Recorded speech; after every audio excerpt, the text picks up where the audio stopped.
दोस्तों नमस्कार। तो आइए शुरू करते हैं आज का वीडियो। सामान्य अध्ययन वस्तुनिष्ठ प्रश्न संग्रह श्रृंखला में सामान्य विज्ञान के महत्वपूर्ण प्रश्नों का भाग 2। दोस्तों आज की वीडियो का जो पहला प्रश्न है, देखिए बहुत ही महत्वपूर्ण है। प्रश्न है कि क्या कारण है कि व्यक्ति चट्टान पर प्रहार करते हुए चोटिल हो जाता है। ऑप्शन है आपके जड़त्व, वेग, प्रतिक्रिया या गति। तो सही उत्तर है ऑप्शन सी, प्रतिक्रिया। दोस्तों न्यूटन के गति के तीसरे नियम के अनुसार सदैव प्रत्येक क्रिया के समान एक विपरीत दिशा में प्रतिक्रिया होती है और इसलिए जब कोई व्यक्ति चट्टान पर प्रहार करता है तो चट्टान द्वारा भी उसी परिमाण में यानी उसी मात्रा में एक प्रतिक्रिया बल रिएक्शन फोर्स लगाया जाता है और इसके कारण व्यक्ति चट्टान पर प्रहार करते हुए चोटिल हो जाता है। तो दोस्तों क्रिया प्रतिक्रिया या न्यूटन के गति के तीसरे नियम के अनुसार जो है एक व्यक्ति चट्टान पर प्रहार करते हुए चोटिल हो जाता है।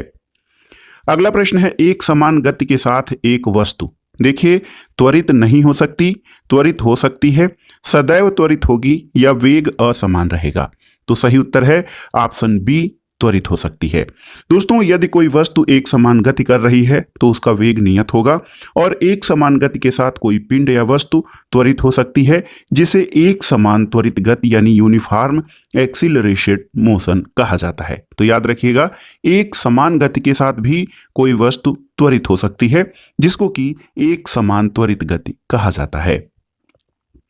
अगला प्रश्न है दोस्तों निम्नांकित में कौन आभासी बल है। ऑप्शन है अभिकेंद्री बल, अभिकेंद्री प्रतिक्रिया बल, अपकेंद्री बल या मजबूत परमाणु बल।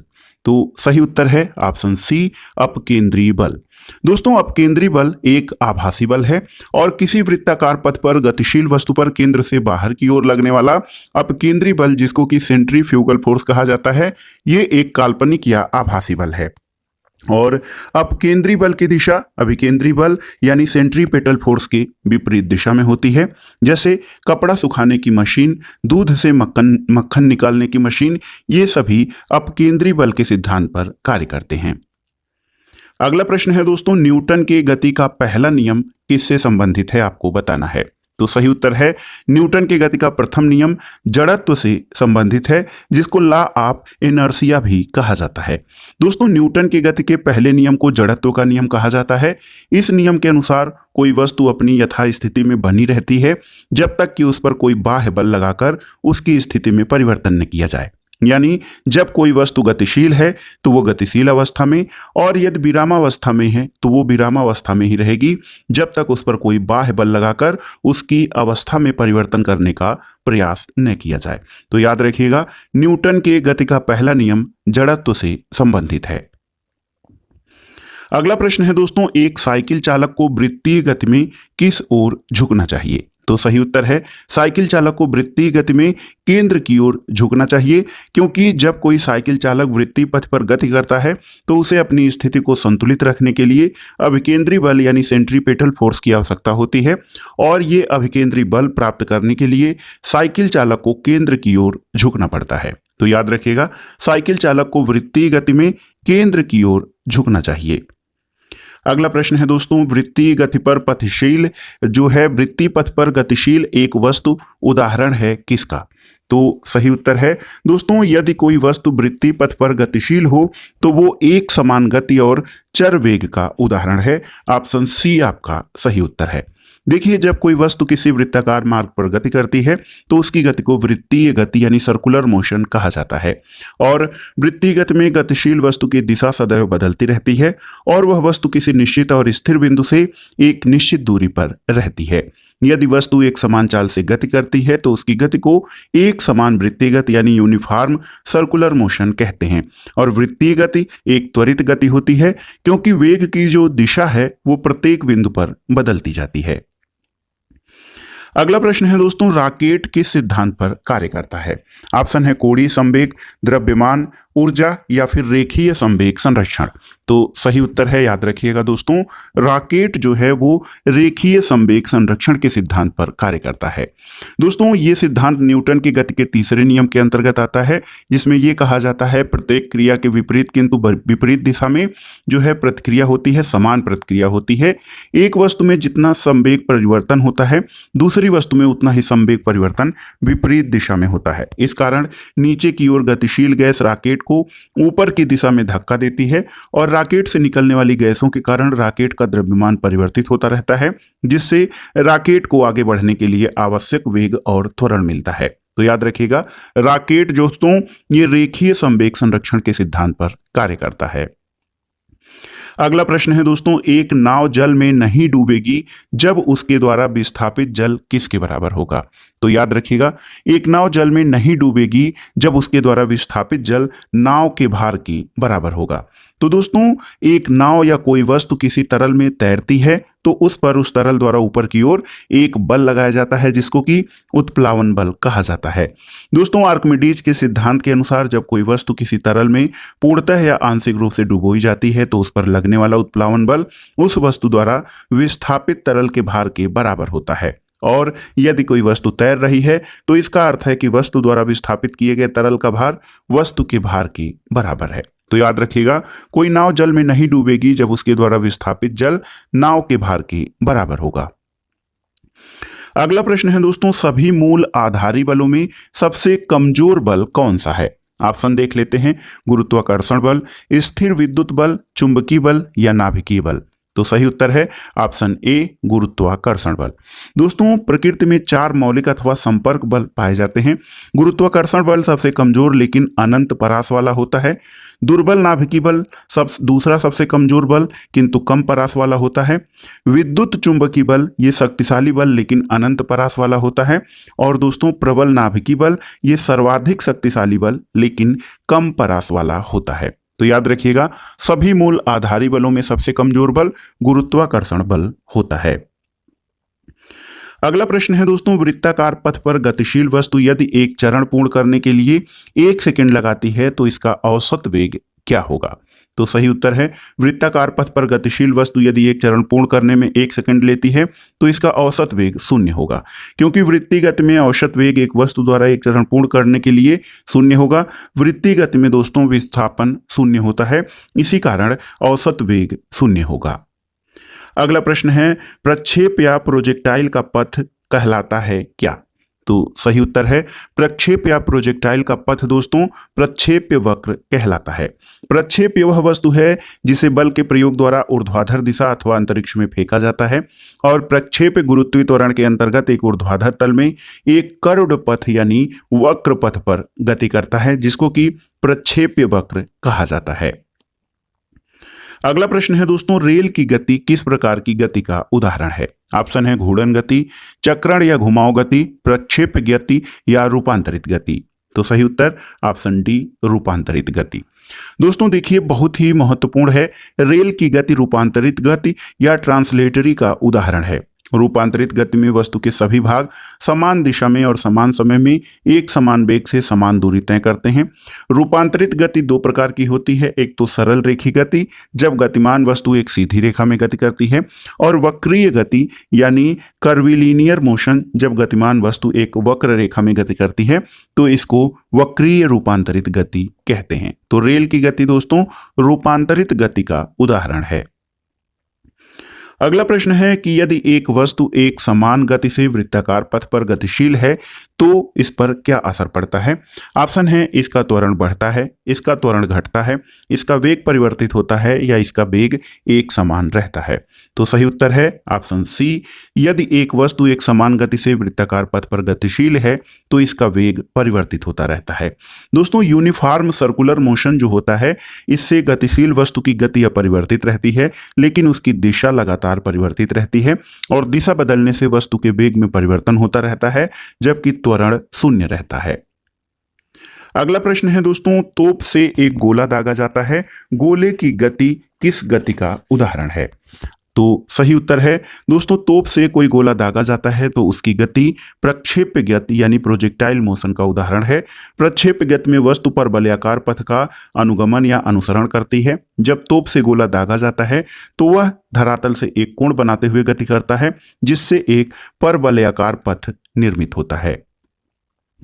अगला प्रश्न है दोस्तों, क्रिया और प्रतिक्रिया, तो इसकी विशेषता क्या है एक्शन एंड रिएक्शन की?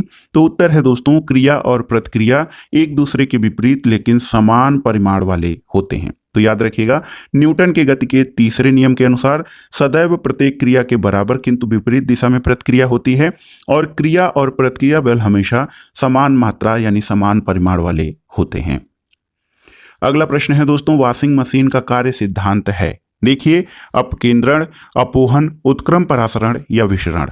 तो सही उत्तर है अपकेंद्रण। दोस्तों, वॉशिंग मशीन जो है वो अपकेंद्रण बल के सिद्धांत पर कार्य करती है और ये वो प्रतिक्रिया बल जो परिमाण में अभिकेंद्री बल के बराबर लेकिन जिसकी दिशा अभिकेंद्री बल के विपरीत होती है और ये केंद्र के बाहर की ओर इसकी दिशा होती है, अपकेंद्री बल कहलाती है। वॉशिंग मशीन, दूध से मक्खन निकालने की मशीन, ये सभी अपकेंद्री बल सिद्धांत पर कार्य करते हैं। अगला प्रश्न है दोस्तों, लोलक घड़ियां या पेंडुलम क्लॉक्स गर्मियों में सुस्त हो जाती हैं, इसका कारण क्या है? तो उत्तर है दोस्तों, लोलक की लंबाई बढ़ जाती है जिसके कारण लोलक घड़ियां गर्मियों में सुस्त हो जाती हैं और इसका वैज्ञानिक कारण ये है कि गर्मियों में लोलक की लंबाई बढ़ने के कारण उसका आवर्तकाल जो है वो बढ़ जाता है जिसके कारण लोलक घड़ियां गर्मियों में स्लो हो जाती हैं। अगला प्रश्न है, पृथ्वी पर पलायन वेग या एस्केप वेलोसिटी क्या है? तो याद रखिएगा दोस्तों, 11.2 किलोमीटर प्रति सेकेंड ये पृथ्वी पर पलायन वेग है। पलायन वेग का मान वो होता है कि वो न्यूनतम वेग जिससे यदि किसी पिंड को ऊपर की ओर फेंका जाए तो वह पृथ्वी के गुरुत्वीय क्षेत्र को पार कर जाए और पृथ्वी पर वापस नहीं आए, उसे पलायन वेग कहते हैं और पृथ्वी पर पलायन वेग का मान 11.2 किलोमीटर प्रति सेकेंड है। अब आइए देखते हैं दोस्तों ऊष्मा यानी हीट से संबंधित महत्वपूर्ण प्रश्नों को। पहला प्रश्न है कि जब किसी बोतल में पानी भरा जाता है और उसे जमा दिया जाता है तो बोतल टूट जाती है, इसका कारण क्या है? तो उत्तर है दोस्तों, यदि किसी बोतल में पानी भरा जाए, उसे जमा दिया जाए तो बोतल टूटने का कारण यह है कि पानी जमने पर फैलता है। दोस्तों, बोतल में भरा पानी जो द्रव अवस्था में होता है, जब बर्फ यानी ठोस अवस्था में परिवर्तित होता है तो उसका आयतन पहले की अपेक्षा बढ़ जाता है और बढ़े हुए आयतन के कारण बोतल की दीवारों पर आंतरिक दबाव बढ़ जाता है। जब ये आंतरिक दबाव एक सीमा से अधिक हो जाता है तो बोतल टूट जाती है। अगला प्रश्न है दोस्तों, 100 डिग्री सेल्सियस तापमान वाली वाष्प द्वारा उत्पन्न जलन उसी तापमान वाले पानी द्वारा उत्पन्न जलन से अधिक गंभीर होती है, इसका कारण क्या है? तो इसका कारण ये है दोस्तों, वाष्प की जो गुप्त ऊष्मा है वो जल से अधिक होती है, इसलिए वाष्प द्वारा जो उत्पन्न जलन होती है वो 100 डिग्री सेल्सियस के जलन से अधिक गंभीर होती है। जब कोई पदार्थ एक भौतिक अवस्था से दूसरी भौतिक अवस्था में परिवर्तित होता है तो एक निश्चित ताप पर वह कुछ ऊष्मा अवशोषित करता है और कुछ ऊष्मा मुक्त करता है। किसी पदार्थ की प्रति इकाई मात्रा द्वारा अवस्था परिवर्तन के दौरान अवशोषित या मुक्त की गई ऊष्मा की मात्रा को उस पदार्थ को लेटेंट हीट या गुप्त ऊष्मा कहते हैं। पदार्थ की मुख्यतः 3 भौतिक अवस्थाएं ठोस, द्रव और गैस होती हैं, इसलिए गुप्त ऊष्मा मुख्यतः 2 प्रकार की होती है, द्रवण की गुप्त ऊष्मा और वाष्पन की गुप्त ऊष्मा। जल को गर्म करने पर वह वाष्प में परिवर्तित होता है तो उसके द्वारा ऊष्मा का अवशोषण किया जाता है और गर्म वाष्प जब त्वचा के संपर्क में आती है तो पुनः द्रव रूप में परिवर्तित होती है और वाष्पन के दौरान ग्रहण की गई ऊष्मा मुक्त करती है। जबकि उसी ताप के जल से त्वचा का संपर्क होने पर जल की अवस्था में परिवर्तन नहीं होता, इसलिए वाष्प यानी भाप की अपेक्षा जल से कम जलन का अनुभव होता है। अगला प्रश्न है दोस्तों, पसीना मानव शरीर के लिए क्यों आवश्यक या सहायक होता है? तो सही उत्तर है दोस्तों, पसीना मानव शरीर का तापमान नियंत्रित करने के लिए आवश्यक है क्योंकि शरीर से निकलने वाला पसीना 2 प्रकार से शरीर का ताप नियंत्रित करता है। जब ये जल बिंदुओं के रूप में शरीर पर होता है तो गीलेपन के कारण त्वचा को ठंडक का अनुभव होता है और जब ये शरीर से वाष्पित यानी इवेपोरेट होता है तो शरीर की कुछ ऊष्मा का अवशोषण करता है जिससे शरीर का तापमान कम होता है। तो याद रखिएगा, पसीना यानी स्वेट मानव शरीर के लिए मुख्य रूप से शरीर का ताप नियंत्रित करने में सहायक है। अगला प्रश्न है, नीचे कुछ ऑप्शन दिए गए हैं, इसमें आपको बताना है कि किस अवस्था में गीले कपड़े सबसे जल्दी सूखेंगे। देखिए, स्थिति 1 है 100 डिग्री आर्द्रता और 60 डिग्री सेल्सियस तापक्रम, 100 डिग्री आर्द्रता और 20 डिग्री सेल्सियस तापक्रम, 20% आर्द्रता और 20 डिग्री सेल्सियस और 20% आर्द्रता और 60 डिग्री सेल्सियस तापक्रम पर। तो सही उत्तर है, जब आर्द्रता कम और तापमान अधिक हो तो गीले कपड़े जल्दी सूखेंगे। तो ऑप्शन डी दोस्तों, अधिक तापमान के साथ साथ वायु में कम आर्द्रता होनी चाहिए तो गीले कपड़े जल्दी सूख जाते हैं। तापमान जितना अधिक और आर्द्रता जितनी कम होगी, गीले कपड़े उतने ही जल्दी सूखेंगे। अगला प्रश्न है दोस्तों, सर्दियों में प्रातःकाल लोहे और लकड़ी के टुकड़ों को छूने पर लोहे का टुकड़ा अधिक ठंडा प्रतीत होता है, इसका कारण क्या है? तो उत्तर है लकड़ी की तुलना में लोहा ऊष्मा का अच्छा चालक होता है। देखिए दोस्तों, लोहा जो है वो ऊष्मा का सुचालक यानी गुड कंडक्टर है, जबकि लकड़ी ऊष्मा की कुचालक होती है। इसलिए सर्दियों में प्रातःकाल जब मौसम अधिक ठंडा होता है तो लोहा अधिक ताप का क्षय करके अधिक ठंडा हो जाता है, जबकि लकड़ी बहुत कम ताप का क्षय करती है, इसलिए लोहे की अपेक्षा वो कम ठंडी प्रतीत होती है। अगला प्रश्न है दोस्तों, बहुत ही महत्वपूर्ण प्रश्न है ये, कि जब नरम बिस्किट को थोड़ी देर के लिए फ्रिज के अंदर रखा जाता है तो वे कुरकुरे हो जाते हैं, इसका कारण क्या है? तो उत्तर है फ्रिज के अंदर आर्द्रता कम होती है, इसलिए अतिरिक्त नमी अवशोषित हो जाती है। इसी कारण नरम या सीले बिस्किट फ्रिज में रखने पर कुरकुरे हो जाते हैं। दोस्तों, आधुनिक फास्ट फ्री फ्रिजों में आर्द्रता नाशक प्रक्रिया के माध्यम से फ्रिज की अतिरिक्त आर्द्रता का अवशोषण कर लिया जाता है। बाद में ये आर्द्रता बर्फ में और बर्फ से जल में परिवर्तित होकर फ्रिज से बाहर निकल जाती है। इसलिए जब सीलन युक्त या नरम बिस्कुटों को फ्रिज में रखा जाता है तो उनकी नमी फ्रिज द्वारा अवशोषित कर ली जाती है और वे कुरकुरे हो जाते हैं। अगला प्रश्न है कि स्वचालित इंजनों में कौन सा पदार्थ हिम रोधी के रूप में मिलाया जाता है? तो सही उत्तर है स्वचालित इंजनों में दोस्तों एथिलीन ग्लाइकॉल का प्रयोग किया जाता है हिमरोधी के रूप में। दोस्तों, एंटी फ्रॉस्ट एजेंट जो है वो जल के साथ एथिलीन ग्लाइकॉल को जब मिलाया जाता है तो मिश्रण का हिमांक 0 डिग्री सेल्सियस से घट जाता है, जिससे तापमान बहुत कम हो जाने पर भी इंजन में पानी नहीं जमता। और हिमरोधी के रूप में एथिलीन ग्लाइकॉल का प्रयोग प्रायः ठंडे देशों में किया जाता है ताकि बहुत कम तापमान में भी गाड़ियों का प्रचालन सुचारू रूप से किया जा सके। अगला प्रश्न है दोस्तों, एक स्वस्थ मनुष्य के शरीर का तापमान कितना होता है? तो उत्तर है दोस्तों, एक स्वस्थ मनुष्य के शरीर का तापमान जो है फ़ारेनहाइट में 98.6 डिग्री फ़ारेनहाइट होता है, जबकि सामान्य रूप से 37 डिग्री सेल्सियस। तो ऑप्शन ए आपका सही उत्तर हो जाएगा, 37 डिग्री सेल्सियस। दोस्तों देखिए, फ़ारेनहाइट तापमान में 98.6 डिग्री फ़ारेनहाइट, केल्विन तापमान 309.9 केल्विन, और दोस्तों इसको 36.9 डिग्री सेल्सियस या 37 डिग्री सेल्सियस कहा जाता है। एक सामान्य स्वस्थ शरीर का तापमान 97 डिग्री फ़ारेनहाइट से 99 डिग्री फ़ारेनहाइट के बीच रहता है। शरीर का तापमान 100.4 डिग्री फ़ारेनहाइट से अधिक हो तो ये बुखार की स्थिति मानी जाती है। अगला प्रश्न है दोस्तों, वायुमंडल हमारे ऊपर बहुत अधिक दबाव डालता है लेकिन हम इसका अनुभव नहीं करते हैं, इसका कारण क्या है? तो सही उत्तर है दोस्तों, हमारा रक्त जो होता है वो वायुमंडल के दबाव से कुछ अधिक दबाव डालता है, इसीलिए वायुमंडल के दबाव का हमारे ऊपर अनुभव नहीं होता है। और इस दाब को यानी रक्तचाप जो है वो उसको वायुमंडलीय दाब को संतुलित कर देता है।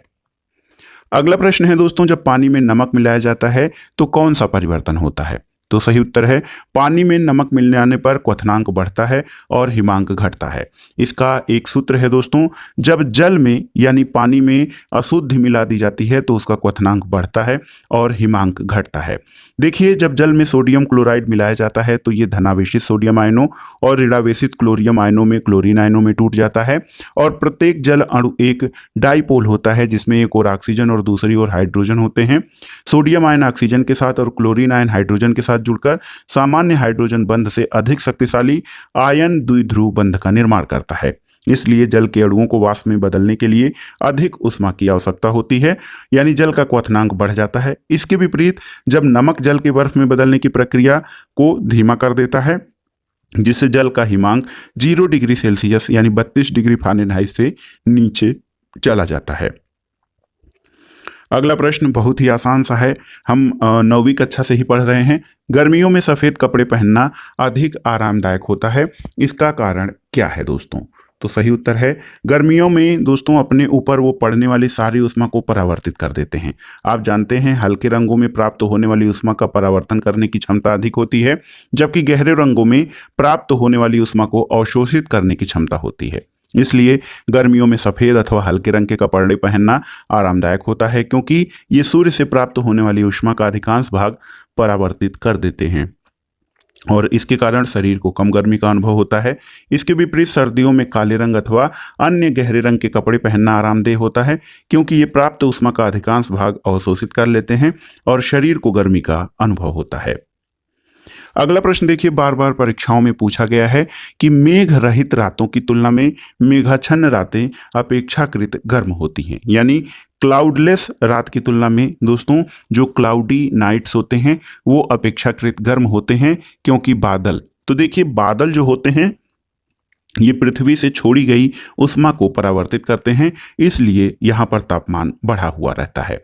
इसको इस तरह से समझा जा सकता है कि पृथ्वी दिन में सूर्य से उष्मा ग्रहण करती है, रात में वही उष्मा वातावरण में अवरक्त विकिरण के रूप में वापस विकिरित करती है। जब आकाश में बादल नहीं होते तो ये उष्मा वातावरण से बाहर निकल जाती है और पृथ्वी का तापमान सामान्य हो जाता है। लेकिन जब आकाश में बादल होते हैं तो वे पृथ्वी द्वारा विकिरित उष्मा को अवशोषित कर लेते हैं और उसे वापस पृथ्वी पर परिवर्तित करते हैं, जिससे कि बादल युक्त रातों में जो है अधिक गर्म प्रतीत होती हैं। अगला प्रश्न है दोस्तों, परम शून्य तापमान क्या होता है? तो दोस्तों सैद्धांतिक रूप से वह न्यूनतम तापमान जिसके नीचे का तापमान संभव नहीं है। देखिए दोस्तों, परम शून्य ताप या जिसको एब्सोल्यूट जीरो टेम्परेचर AZT कहा जाता है, ये कितना होता है? -273.15 डिग्री सेल्सियस। ये वो तापमान है जिसके नीचे का तापमान जो है, इसके नीचे न्यूनतम ताप संभव नहीं है। अगला प्रश्न है, कौन सा कथन सही नहीं है? एयर कंडीशनर और एयर कूलर दोनों तापक्रम नियंत्रित करते हैं। तो देखिए दोस्तों, सही है, एयर कंडीशनर और एयर कूलर दोनों तापक्रम नियंत्रित करते हैं। एयर कंडीशनर और एयर कूलर दोनों आर्द्रता नियंत्रित करते हैं, तो ये सही नहीं है। और एयर कंडीशनर आर्द्रता नियंत्रित करता है परंतु एयर कूलर आर्द्रता नियंत्रित नहीं करता है, ये भी सही है। और दोस्तों यहाँ पर आप देख सकते हैं कि देखिए ये आपका सही है और ये सही नहीं है, ये सही है, और दोनों वायु की गति को नियंत्रित करते हैं, सही है। तो सही उत्तर हो जाएगा दोस्तों ऑप्शन बी आपका सही नहीं है। इसमें पूछा गया है कि कौन सा कथन सही नहीं है, तो दोस्तों ऑप्शन बी आपका सही नहीं है, क्योंकि एयर कंडीशनर और एयर कूलर दोनों आर्द्रता नियंत्रित नहीं करते हैं। एयर कंडीशनर और एयर कूलर दोनों तापक्रम और वायु की गति नियंत्रित करते हैं, लेकिन एयर कंडीशनर आर्द्रता यानी ह्यूमिडिटी को नियंत्रित करता है, जबकि एयर कूलर आर्द्रता को नियंत्रित नहीं करता है। इसीलिए जो उमस वाले दिन होते हैं उसमें AC यानी एयर कंडीशनर काम करता है, लेकिन एयर कूलर काम नहीं करता है। अगला प्रश्न और इस प्रैक्टिस सेट का आखिरी प्रश्न है कि प्रेशर कुकर में खाना जल्दी पकता है, इसका कारण क्या है? तो सही कारण है कि पानी अधिक ताप पर उबलता है, लेकिन अधिक दाब पर उष्मा की मात्रा अधिक होती है। दोस्तों प्रेशर कुकर का ढक्कन अपनी विशेष बनावट के कारण कुकर को पूर्णतः बंद कर देता है, जिससे कुकर को गर्म करने पर उसमें उत्पन्न वाष्प कुकर से बाहर नहीं निकल पाती है। यह वाष्प कुकर के जल पर सामान्य वायु दाब से अधिक दबाव डालती है, जिससे जल का क्वथनांक यानी बॉइलिंग पॉइंट 100 डिग्री सेल्सियस से बढ़कर लगभग 120 डिग्री सेल्सियस हो जाता है, और इस प्रकार अधिक दबाव के कारण उष्मा की मात्रा बढ़ जाती है और इसी बढ़ी हुई उष्मा के कारण खाना जल्दी पक जाता है। तो याद रखिएगा दोस्तों, प्रेशर कुकर में खाना जल्दी पकता है क्योंकि पानी अधिक ताप पर उबलता है, लेकिन अधिक दाब पर उष्मा की मात्रा अधिक होती है। तो दोस्तों ये था आज का वीडियो आपको कैसा लगा हमें कमेंट बॉक्स में जरूर बताइएगा। वीडियो को लाइक करें, शेयर करें। देखने के लिए धन्यवाद दोस्तों, नमस्कार।